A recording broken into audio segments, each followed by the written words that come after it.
In this presentation, I'm going to be going over the cellular respiration overview, which allows us to generate about 30 ATP from one molecule of glucose. I will trace where ATP, NADH, and FADH2 are produced through glycolysis, the formation of acetyl-CoA, and then the citric acid cycle. So starting with glycolysis, we begin with one molecule of glucose. In glycolysis, glucose is broken down into two molecules of pyruvate. And along the way, ATP is both consumed and produced. So first, glucose is converted to glucose 6-phosphate by hexokinase, which consumes 1 ATP. Next, fructose 6-phosphate is converted to fructose 1,6-bisphosphate by phosphofructose kinase 1, or PFK1, which consumes another ATP. At this point, 2 ATP have been used. Now we're moving into the energy producing phase.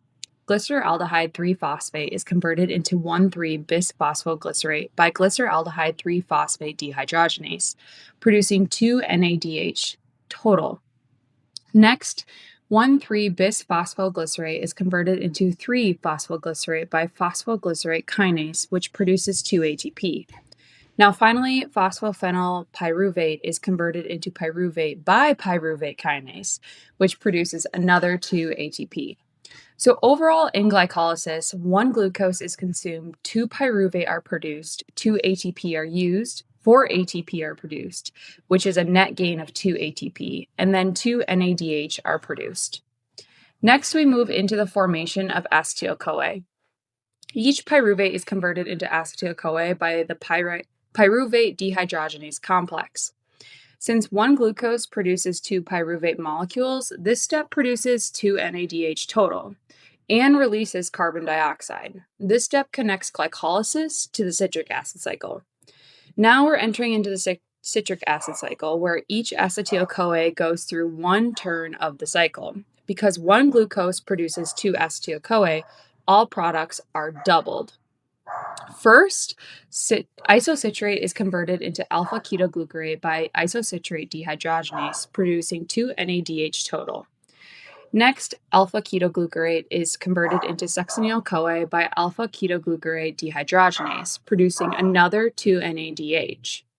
Then, succinyl-CoA is converted into succinate by succinyl-CoA synthase, producing 2 GTP. GTP is energetically equivalent to ATP, so this counts as 2 ATP. Next, succinate is converted into fumarate by succinate dehydrogenase, producing 2 FADH2. Now finally, malate is converted into oxaloacetate by malate dehydrogenase, producing 2 NADH. So let's look at the overall in the citric acid cycle. 2 acetyl-CoA are consumed, 6 NADH are produced, 2 FADH are produced, and 2 GDP or 2 ATP are produced. Now for the total ATP calculation.